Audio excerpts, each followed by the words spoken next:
জঙ্গলের গা ছমছম করা পরিবেশ, ক্যাম্প ফায়ারের চারপাশে রোস্টেড চিকেন খাওয়া, আর তার সাথে সন্ধে নামার পরই হ্যারিকেন হাতে বেরিয়ে যাওয়া, রাত্রের অন্ধকারে গিয়ে ভূতের গল্প শোনা, আর তারপর সেই ভুতুড়ের নীলকুঠি যেখানে কাটা সাহেবের আত্মা নাকি এখনও ঘুরে বেড়ায়।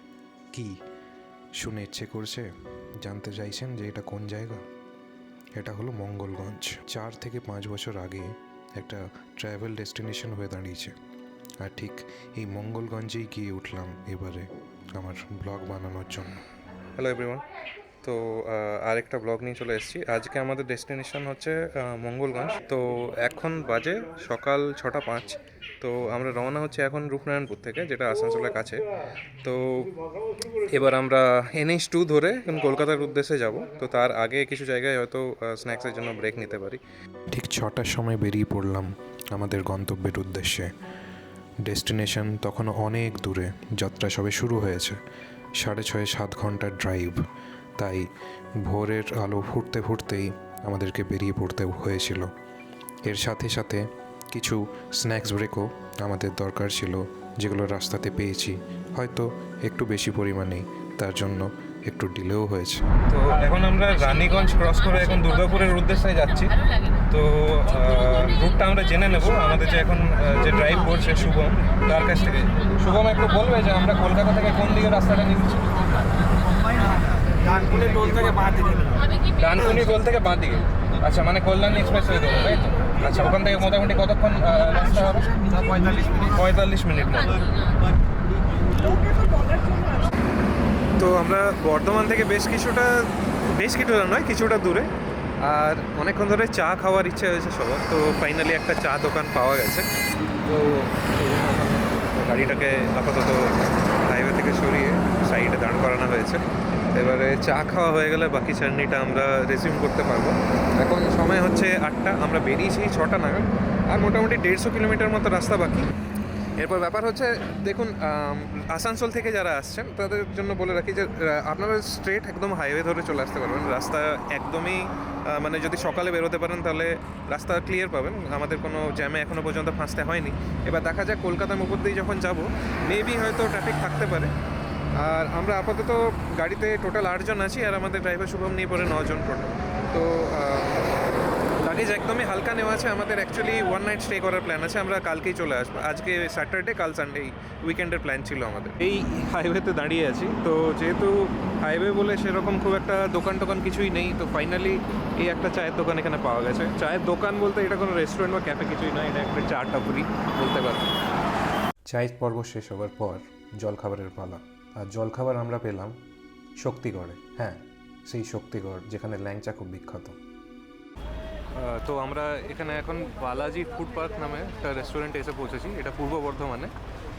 অ্যাড্রেসটা এখানে লেখা আছে, শক্তিগড়। তো ভিড় দেখুন একবার। এখানে সব গাড়িগুলো যে ভিড় লেগে আছে সেগুলো অনেকটাই ইয়ের জন্য, এখানে রেস্টুরেন্টের জন্য ভিড় করা। তো দেখা যাক এবার কী খাবার পাওয়া যায়। ঠিক 9টার সময় এসে পৌঁছেছিলাম বালাজি ফুড পার্কে। ভিড় থাকা সত্ত্বেও খাবারের কোয়ালিটি অতটা খারাপ ছিল না।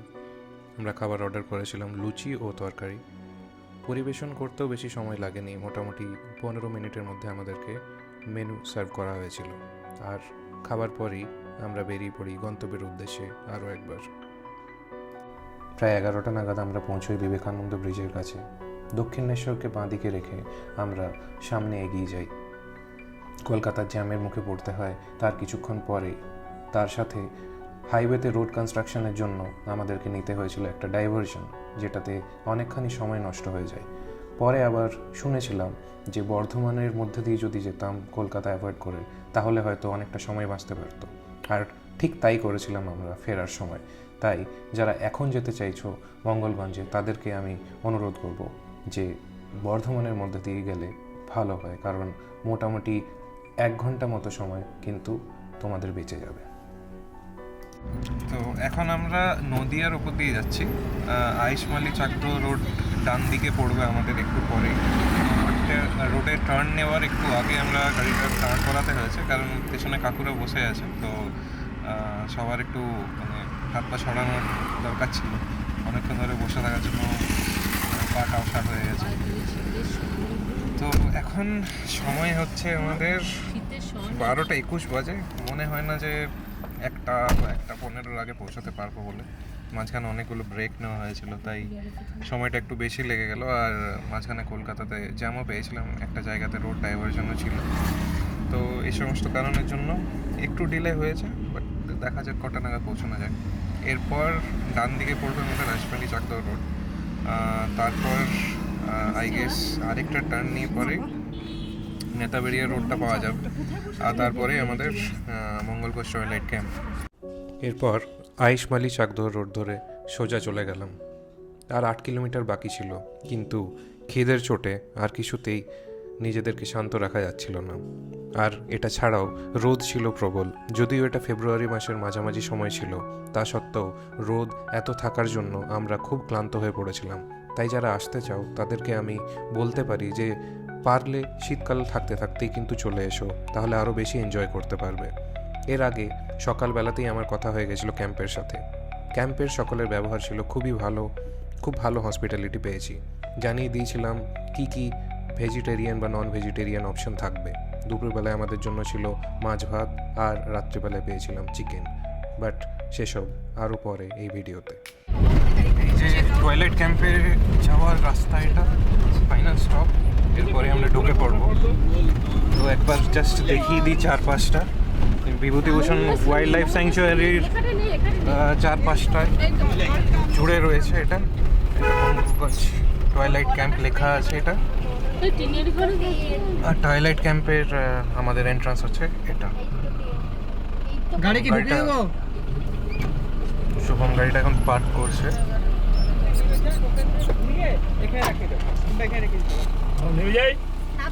আচ্ছা, আমরা এখানে নামছি, তারপর দেখা যাক কি হয়। তো এখানে 1 2 3 4 5 6 বাবা 7 8 থেকে 9টা রুম আছে। আর বাকি যেখানে টেন্টগুলো দেখতে পাচ্ছ, টেন্টগুলোতেও অ্যাকোমোডেশন ঠিকঠাক আছে। ছোটোখাটো লাগছে বাইরে থেকে দেখতে। আর যদি ড্রাইভারকেও নিয়ে আসে, যেমন আমরা নিয়ে আসি শুভমকে, সেখানের জন্য 1000 করে এক্সট্রা দিতে হবে। আর বাকি তো ফুডিং লজিং সব কিছু ইনক্লুড করেই, পুরো যে রেটটা আমি বললাম একটু আগে সেগুলো। আর এইখানটাতেই ক্যাম্প ফায়ার হবে, ক্যাম্পিং হবে পরে রাত্রেবেলায়। আর এখন তো মোটামুটি রেস্ট করতে, তারপরে হয়তো বিকেলবেলায় বোটিংয়ের জন্য হয়তো যাওয়া যেতে পারে। তো ফার্স্টে আমাদের লেমন ড্রিঙ্ক এখন সার্ভ করা হয়েছে, তো সেটা এখন খেয়ে নিই। তারপরে চেকিংটা করে দেখছি কীরকম রুম পাওয়া যায়। এখানে আপাতত সবাই দাঁড়িয়ে আছি, আর লাগেজগুলো আমাদের এখানে রাখা হয়েছে।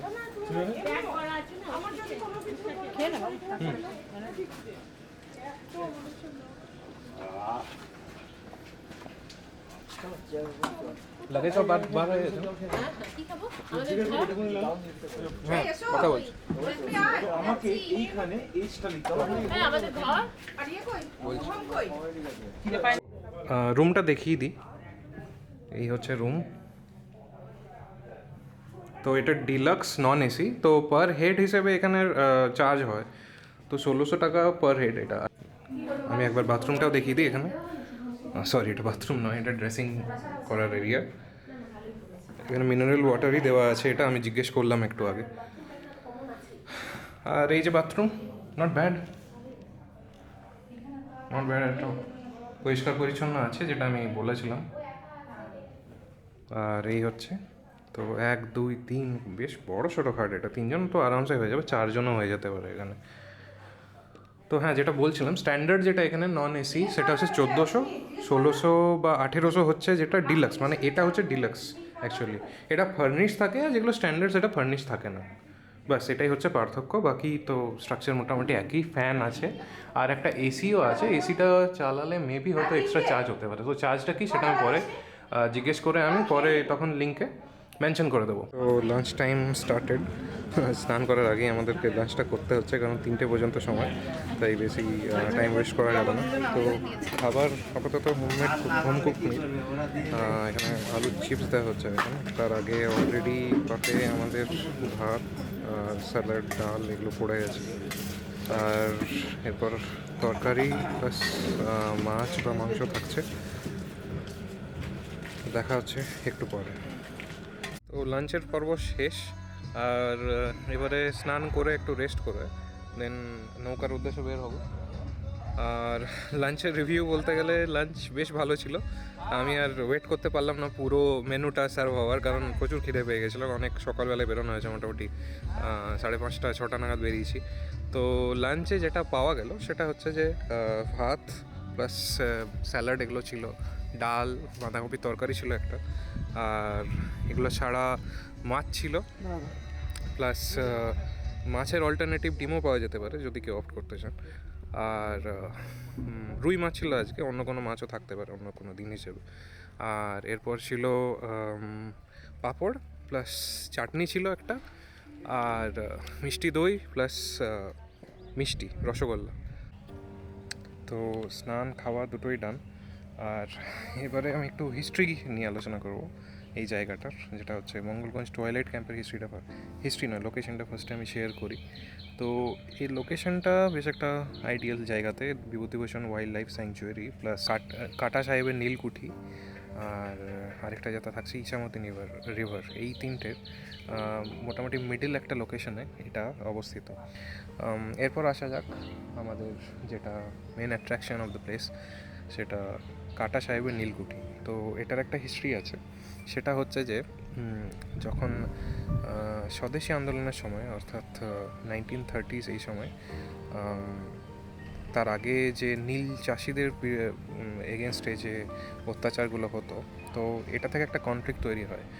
আর অনেক এরকম নীলকরদের, যারা নীল চাষ করাতো যে ইংরেজ সাহেবরা, তাদের এগেনস্টে একটা বড় রেবেলিয়ন হয়। আর এই বলা হয় যে এই নীলকুঠিটা তৈরি করেছিল রাজা মঙ্গলচন্দ্র, এখানের এই কুঠিটা স্থাপন করে।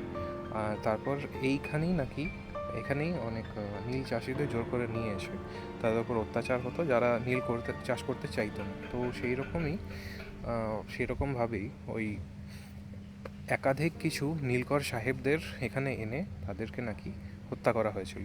আর তারপর থেকেই ওই তাদের অশরীরী আত্মা বা পার্টিকুলার একজন সাহেবের অশরীরী আত্মা এখানে ঘুরতে থাকে, আর যার ফলে এই জায়গাটার নাম হয় কাটা সাহেবের নীলকুঠি। তো এখন বাজে বিকেল 4:30, আর আমরা এখন রওনা হচ্ছি বোটিংয়ের উদ্দেশ্যে, ইছামতি রিভারে যেটা বোট রাইড সেটার উদ্দেশ্যে। তো 4টায় বেরোনোর কথা ছিল, যাই হোক একটু রেস্ট করতে করতে লেট হয়ে গেল। বাট এনিওয়ে, এখনও পর্যন্ত তো রোদ আছেই একই পরিমাণে, যদিও রোদের তেজটা অতটা নেই। চলো, এই হচ্ছে রাস্তা, জঙ্গলের মাঝখান দিয়ে সুন্দর রাস্তা।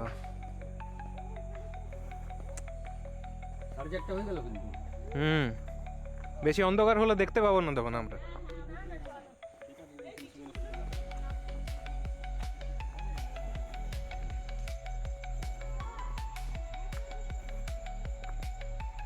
রিল বানানো হচ্ছে এখানে, আর এটা একটা বেশ সুন্দর, দুটো সাইডে গাছ।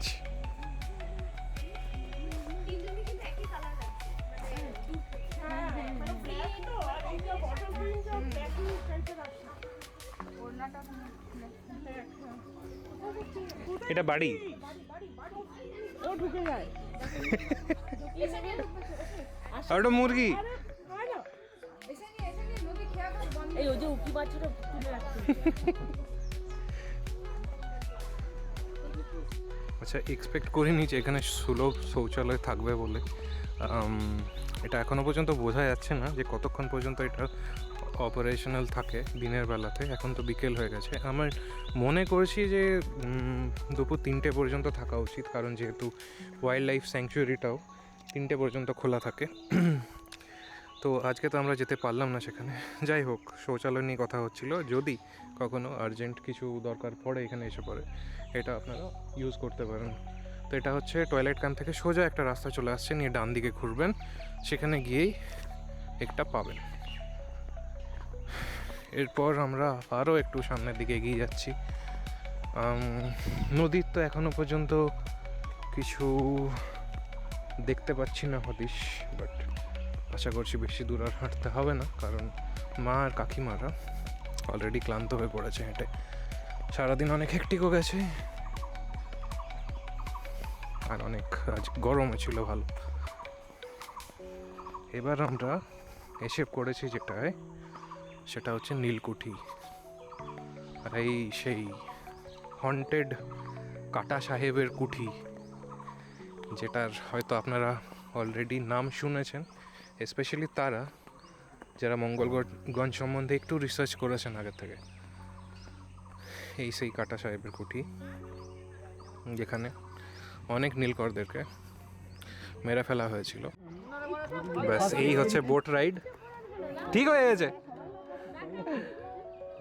ওটার সময় ভয় করতাম, নামার সময় দৌড়ে দৌড়ে নামলে এত বড় নৌকাটা নিয়েছি কেন রাত্রে? না, ঠিক করেছে। এই আমাদের দাদা এখন নিয়ে যাচ্ছে আমাদের। এখন তো ভালো ভিড় হচ্ছে না? কমে গেছে। ও আচ্ছা, কোন সময়টা সব থেকে বেশি ভিড় থাকে? আচ্ছা, এরপর তো আস্তে আস্তে যত গরম পড়বে মনে হয় কমে যাবে না ভিড়, তারপর আবার শীতকাল থেকে বর্ষার সময়। আরে ওটা চলে না,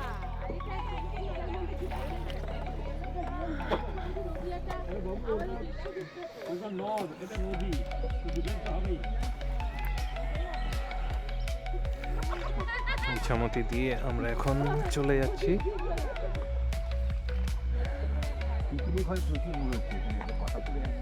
এখানে পিকনিক হয় না?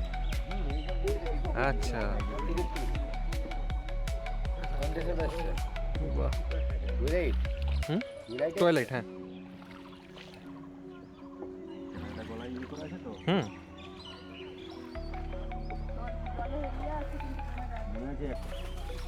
ওর প্যাডেল বোট। যখন ছোট ছিল একবার আমাদের ওখানে একটা লেক আছে, মাঝে মধ্যেই যেতাম। কি করতো সাইকেল চালানো কত কষ্ট, বিরাট কষ্ট। আপনি যাবে তো বিরাট এক্সারসাইজ।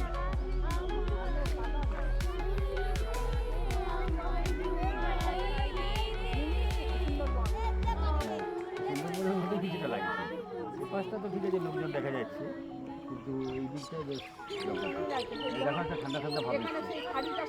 আস্তে আস্তে ঠান্ডা ভাবটা আসবে আরো। পরিষ্কার জলটা খুব ঠান্ডা। 4:55 বাজে, তো বোটিং করার জন্য আইডিয়াল টাইম আমি বলবো, আর না হলে ভোরবেলা আসতে হবে। ভোরবেলা কটা থেকে শুরু হয় দাদা এই নৌকা? আমাদের হঠাৎ লোকজন থাকলে 7টা থেকে আসলেও আচ্ছা শুরু হয়ে যায়। আচ্ছা,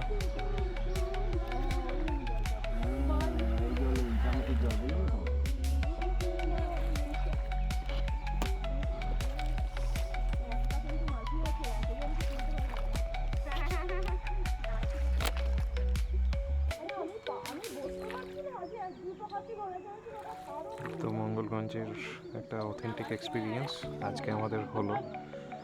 একদম যেরকম ভিডিওতে দেখেছি বা যেরকম শুনেছি এক্স্যাক্টলি সেরকম। হ্যাঁ খুব, আমি তো বলেছি যে বাঘ না চলে আসে না। বাঘ কোন দিক থেকে আসবে? বাঘও আছে কেন, আর কুমিরও চলে আসে। আরে বাবা,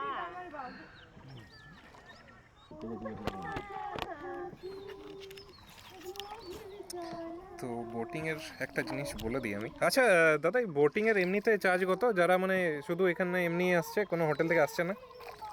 বোটিং এর চার্জ? হ্যাঁ, আমরা আধা ঘন্টায় নৌকায় খুললে 60 টাকা করে পার হেড, আচ্ছা। আর ঘন্টায় 100 টাকা। ঘন্টায় 100 টাকা, আধা ঘন্টা করলে 60 টাকা পার হেড হচ্ছে। এই সেই ইছামতি, যাকে কেন্দ্র করে বহু উপন্যাস, ছোট গল্প ও কবিতা লেখা হয়েছে। বিভূতিভূষণের ইছামতি নামক একটি উপন্যাসও রয়েছে, আমাদের বাঙালিদের জন্য তো একটি ইমোশনই বটে। তাই ইছামতির জলে এরকম নৌকা বিহার করা একটা সৌভাগ্যের বিষয় বলেই মনে হলো আমার কাছে। এটা ছাড়া যেটা অনুভব করলাম, এক অদ্ভুত প্রশান্তি। একটা বড় গ্রুপ যাওয়া সত্ত্বেও এই সলিটিউড বা মেলানকলি কিন্তু আমি ফিল করতে পারছিলাম চারপাশ থেকে। সেই যে সুদূর বিস্তৃত জল আর দিগন্ত মিশে যাচ্ছে হরাইজন রেখাতে, আর দুপাশে জঙ্গল ঘন হয়ে আসছে, আর তার সাথে সাথে শোনা যাচ্ছে কিছু অজানা পাখি, অজানা কীটপতঙ্গের ডাক, আর তার সাথে সাথে নিভে আসছে আলো। তো ফিরে এলাম, আমাদের সফর এখানেই শেষ। নৌকর লাস্টবারের মতো দেখিয়ে দিই এই সাইডটাও। এবার এখান থেকে উঠতে হবে। তো বোটিং শেষ। নীলকুঠিতে একবার দিনের আলো থাকতে থাকতে বাইরে থেকে এবার দেখিয়ে দিই।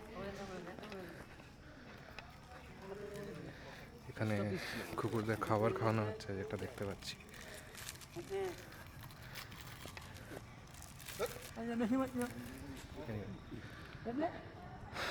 এই হচ্ছে সেই নীলকুঠি, সেই ভুতুড়ে নীলকুঠি। আচ্ছা, বাই দ্য ওয়ে, এখন এখানে দেখতে পাচ্ছি যেটা, সেটা নো এন্ট্রি করা হয়েছে। সেটার কারণটা বলি আমি। বিল্ডিংটা খুব পরিত্যক্ত অবস্থাতে আছে আর অলমোস্ট ভেঙে পড়ার মতো অবস্থা, তাই ভেতরে এন্ট্রি এখন নিষেধ। তো রাত্রেবেলাতেও মনে হয় না এখানে এন্ট্রি পাওয়া যাবে বলে, তাই আপাতত এখান থেকেই দেখিয়ে দিই।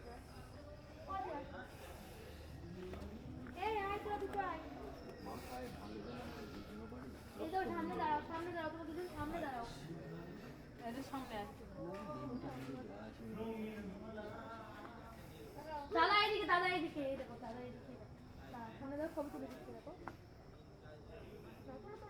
ইনিশিয়েটিভটা বেশ ভালো যদি এখানে সত্যিই রেনোভেশন করা যায়, কারণ এটা একটা বড় সড়ো ট্যুরিস্ট অ্যাট্রাকশন মঙ্গলগঞ্জের। হন্টেড নীলকুঠিটা দেখতে প্রচুর লোকজন আসেন। ইনফ্যাক্ট আমাদেরও ফার্স্ট কিন্তু এই ইন্টারেস্টই ছিল যে এই নীলকুঠিটাই দেখব। তো যাই হোক, এই কন্ডিশনে যেটা দেখতে পাচ্ছি যে বেশ ভালো রকমের ড্যামেজড। সেকেন্ড ফ্লোরটাও, ফার্স্ট ফ্লোরটাও বেশ ভালো রকমের ড্যামেজড। একটা কিছু নোটিশও দেওয়া আছে। আচ্ছা, লাউড স্পিকার বাজানোর জন্য নিষেধাজ্ঞা করা হয়েছে। দুটোর আগে যাতে কোনো লাউড স্পিকার বাজানো না হয়, পিকনিক পার্টিদের উদ্দেশ্যে বলা হয়েছে। তো ভূত আছে কি না জানি না, বাট জায়গাটা অ্যাজ অ্যান ইম্পর্ট্যান্ট ল্যান্ডমার্ক বা অন্য কোনো হেরিটেজ সাইট হিসেবে কিন্তু যত্ন নেওয়াটা এখানে খুবই দরকার। তো এই হচ্ছে নীলকুঠি, ভেতরে ঢুকেই পড়লাম শেষ পর্যন্ত।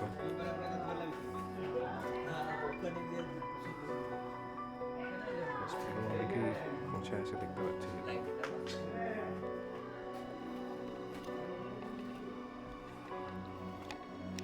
খুবই ভগ্নপ্রায় অবস্থা। আচ্ছা, এটা দিয়ে উপরে ওঠার জন্য সিঁড়ি। অনেক পুরোনো দিনের বাড়ি বলে একটা গা ছমছমের ব্যাপার আছে, যদিও সেটা এই মুহূর্তে ফিল করা সম্ভব না। রাত্রেবেলায় যখন আসবো তখন জিনিসটা ভালোভাবে উপলব্ধি করা যাবে। পিছনেই জঙ্গল।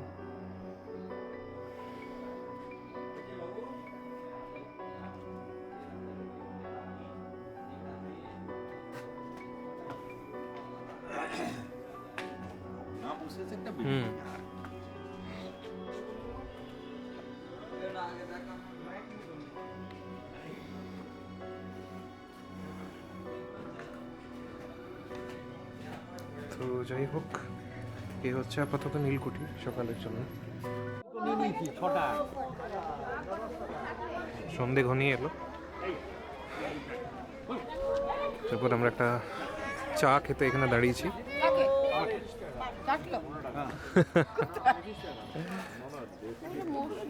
চেটে দিয়েছে ব্যাস। কিরে, কি নাম তোর?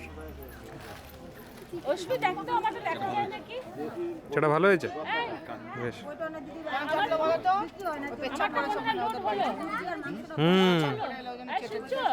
চেটে বাঁচিয়ে দিল। দেখি লোড হলো মনে হয় আমারটা। অস্মি একটা বিস্কিট নিয়ে নেবে রে এর জন্য। নিয়ে তো একটা বিস্কুট দিতে আসলে এখানে হোটেলেই সব কন্ট্যাক্ট হয়ে যায় না, ওই জন্য এখানে আলাদা জায়গা কি ফোন বার করতে দিবে না। তো কাকুরা কেমন লাগলো, কেমন লাগলো এক্সপিরিয়েন্স এখানের? এই বিল্ডিংটা না বিল্ডিং নয়, ওভারঅল এখনো পর্যন্ত। মোটামুটি ঠিকই আছে, হুম কিন্তু নৌকা বিহারটা আমাদের মাইসান তৈরি বেটার।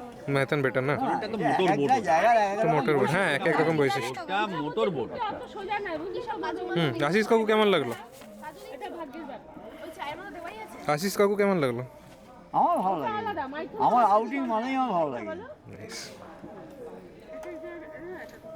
তোমাদের কেমন লাগলো? মা কেমন লেগেছে? আমার বেড়াতে বেরোতে পারলে খুব মজা হচ্ছে, সে যেখানেই যাই। আচ্ছা, এই যে আমাদের পশুপ্রেমী দেখ একটা কথা, যারা বেড়ে আসছে দুটো ঠিক খুঁজে পেয়ে গেছে এরা নিজেদের। তারা আবার দেখে দেখে এসে এনজয় করে। কি করছে? আরে কি হলো আমি বুঝতে পারলাম না। ওই হাতটা ফেললো। হুম একটু এমন বিদঘুটে জায়গা আমাকে দেখে ভয় পেয়ে গেছে জোর। কেমন করে ভয় করে পেলো? আচ্ছা, তুই তো ওকে ভয় পাইয়ে দিলি, একটা লাইট জ্বালিয়ে আসছিস তার মধ্যে। আরে হ্যাঁ, ওরে ভাই এমনি করে ঢুকছে লাইট, এইটুকু লাইট জ্বলছে। প্রাইম মিনিস্টার ছিলেন এই সাইন্টিস্ট, যে আমরা এবার ওনাকেও গঙ্গায় ফিরে যাচ্ছি, অন্ধকার হয়ে গেছে চারিদিকে, এনাকেও কিছুই আর দেখা যাচ্ছে না সেরকম। করছেন। তো কাকুর কাছে একটা টর্চ ছিল আর বাবার এই মোবাইলের ফ্ল্যাশ চলে পড়ে, রাস্তাটা যতটুকু দেখা যাচ্ছে। আরেকবার নিয়ে আসবে আমাদেরকে একটু পরে, ওই হ্যারিকেনের আলোতে আমরা আরেকবার নীলকুঠি যাব।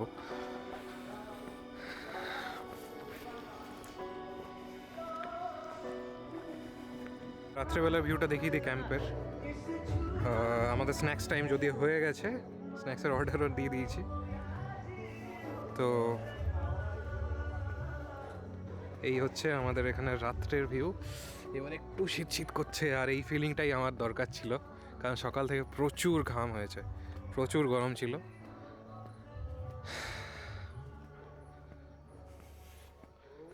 অসাধারণ লাগছে লাইটগুলো, সিম্পলি অ্যামেজিং। মানে আমি জানি না যে ভিডিওতে কতটা সুন্দর বোঝা যাচ্ছে, বাট রিয়েল এক্সপিরিয়েন্সটা কিন্তু দারুণ, ইনকম্প্যারেবল।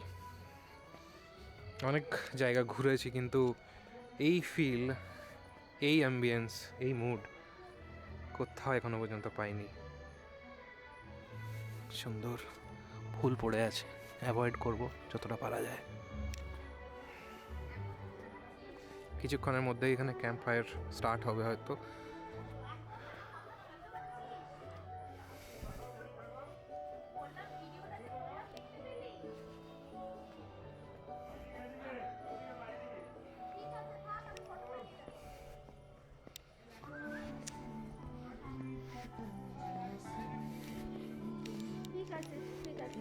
জন্টু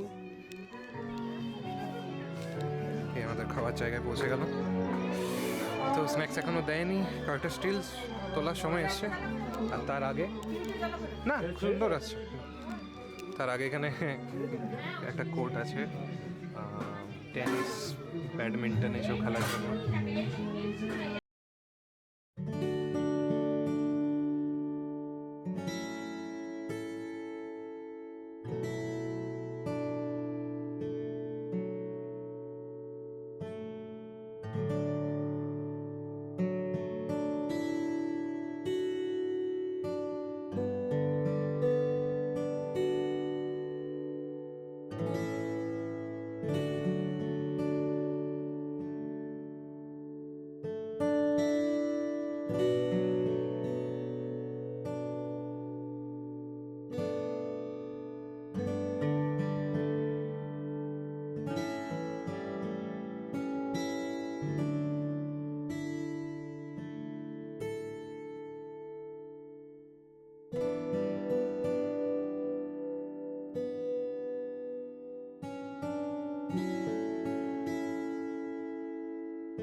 বারবিকিউ করা হচ্ছে চিকেনটাকে।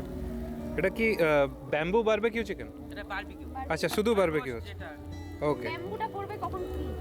ব্যাম্বু চিকেন আজকে হবে না। আজকে হচ্ছে না। অ্যাকচুয়ালি ব্যাম্বু চিকেন আমাদের এখানে তুলে দেওয়া হচ্ছে। ও কারণ কেন ব্যাম্বু চিকেনটা খুব একটা মানে টেস্টি হচ্ছে না, আচ্ছা, মানে বারবিকিউটা এতটা ভালো লাগে, হ্যাঁ, মানে তৃপ্তি করে খাবে। নর্মালটা বেটার লাগছে। হ্যাঁ, ওকে, বেশ। একটু আগে যেখানে ক্যাম্প ফায়ার হলো ওখানটাতেই। Nice.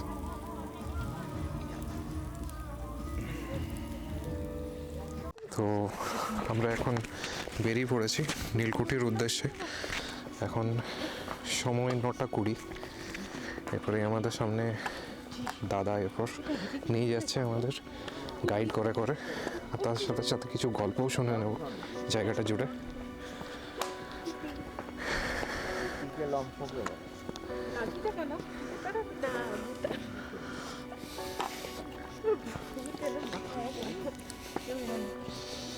তো জায়গাটা সম্বন্ধে কিছু বলো। সব বলো, জায়গায় গিয়ে বলবে।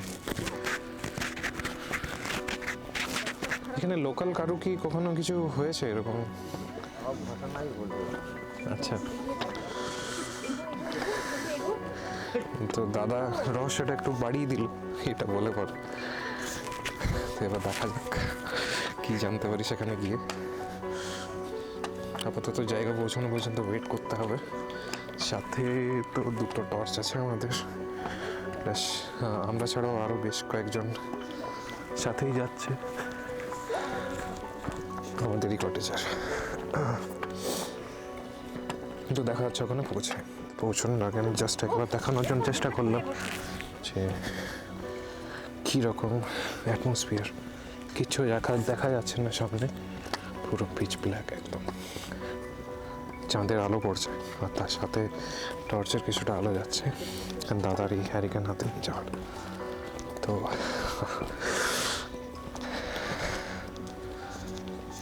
বেশ গোটা ভাইবটা চেঞ্জ হয়ে গেল কিছুটা সময়ের মধ্যে। ফোকাস নিতে কিছুটা সমস্যা হচ্ছে, না থাকার জন্য কোনো আলোর সোর্স।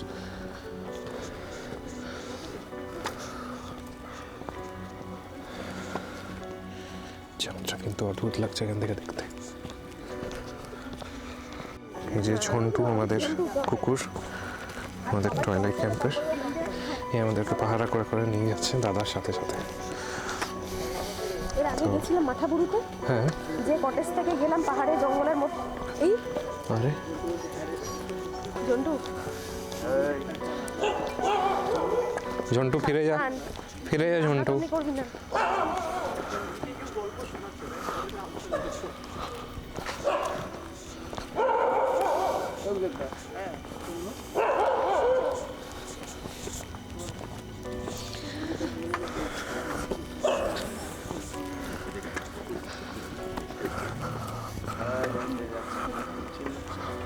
এটা কি রে?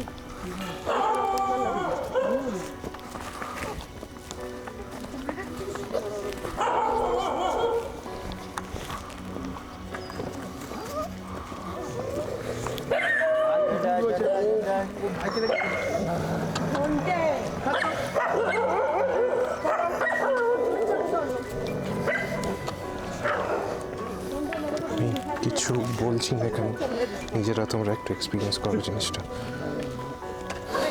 বললে হয়তো অতটা গাইড করতে পারবো না। ভগবান, কুকুরগুলো এখানে হঠাৎ করে কিছু একটা দেখে এরকম রিয়াক্ট করছে। সবাই একটু আস্তে আসবে। দেখে স্টেপ আছে। আস্তে আস্তে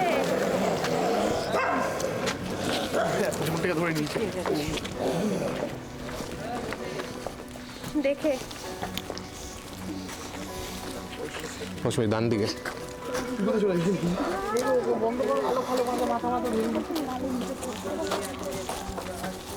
হয়ে গেছে তোমাদের? না তাহলে হয়ে গেলে আসো, আমরা তাহলে যাই। এরপর প্রায় আধ ঘন্টা ধরে চলল দাদার সেই গল্প বলা হ্যারিকেন আর চাঁদের আলোতে যখন দাদা গল্পগুলো বলছে আমাদের শিউরে উঠছে গা। সেই গল্পগুলোর মধ্যে অশরীরী, বেতাল, জিন এবং আরও অদ্ভুত অলৌকিক অনেক কিছুর কথা শুনতে পেলাম। এমন সব ঘটনা যেগুলোর কোনো বৈজ্ঞানিক ব্যাখ্যা হয় না, আর এই রকম একটা চাঁদের মায়াবী পরিবেশে তার বৈজ্ঞানিক ব্যাখ্যা আমরা খুঁজতেও চাই না। উইলিং সাসপেনশন অফ ডিসবিলিফ কোলরিচ বলেছিলেন, আর তারই স্বচক্ষে অভিজ্ঞতা হলো এখানে এসে।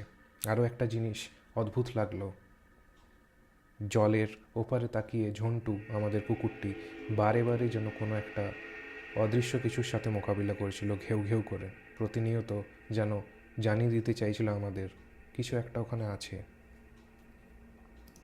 কুকুরকে মানুষের বেস্ট ফ্রেন্ড বলা হয়, আর তারই পরিচয় পেলাম দাদার এমনই একটা গল্পে, যেখানে দাদা আমাদের বললেন যে 5টা কুকুর মিলে কিভাবে জীবন বাঁচিয়েছিল টয়লাইট ক্যাম্পের গেস্টদের। আরও একটা গল্প বেশ অদ্ভুত রকম মনে হয়েছিল, সেটা ছিল আমাদের একজন ফেলো গেস্টের দাদা এই কয়েক মাস আগেই একবার টয়লাইট ক্যাম্পে থেকে এসে একটা অদ্ভুত অভিজ্ঞতার সম্মুখীন হয়েছিলেন। আর তারপর দাদা আরও অনেক ঘটনা বলেছেন, যেগুলো আমার মনে হয় যে আপনাদের নিজেদের অভিজ্ঞতা করা উচিত, আর তার জন্য চলে আসুন একবার টয়লাইট ক্যাম্প। এই গল্পগুলো শেষ হওয়ার পর আমাদেরকে নিয়ে যাওয়া হলো নীলকুঠির দিকে। হ্যাঁ, সেই নীলকুঠি যেটা আপনারা একটু আগেই দেখে ফেলেছেন, বাট তখন ছিল বিকেল। রাত্রে নীলকুঠির পরিবেশ ছিল একদম আলাদা। ওখানে গিয়ে জানতে পারলাম একটা অদ্ভুত সুড়ঙ্গের কথা, যেখানে মৃতদেহদেরকে ছুঁড়ে ফেলা হতো তাদের কেটে দিয়ে, আর সেই থেকেই কাটা সাহেবের নাম হয়ে যায় প্রসিদ্ধ।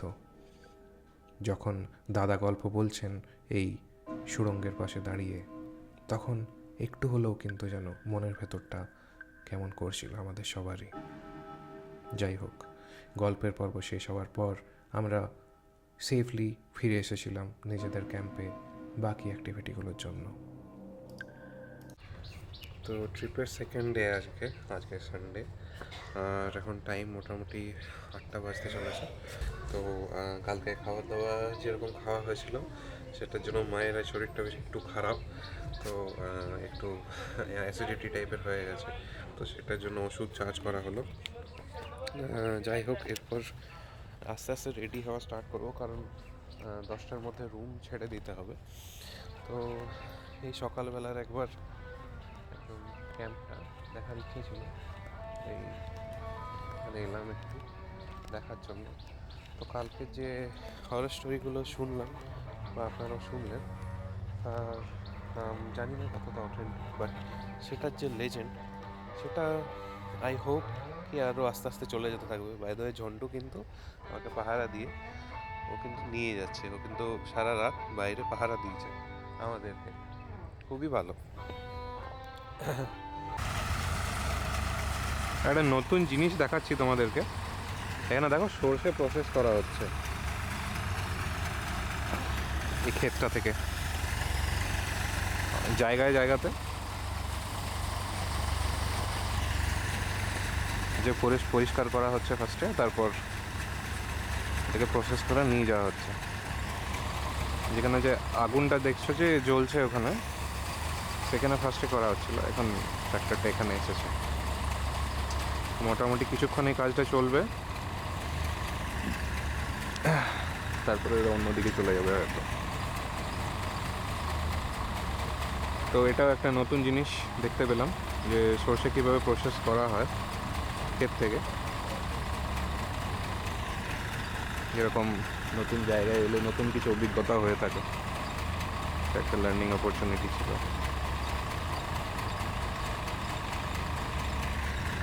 আমাদের মঙ্গলগঞ্জের ট্রিপ এখানেই শেষ, আমরা এখন চেক আউট করছি। সময় এখন 11:18, তো একটু লেট হয়ে গেল, চেক আউট টাইম 10টার সময়।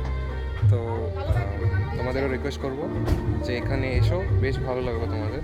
স্যাটারডে এসেছিলাম আমরা, আজকে সানডেতে চলে যাচ্ছি।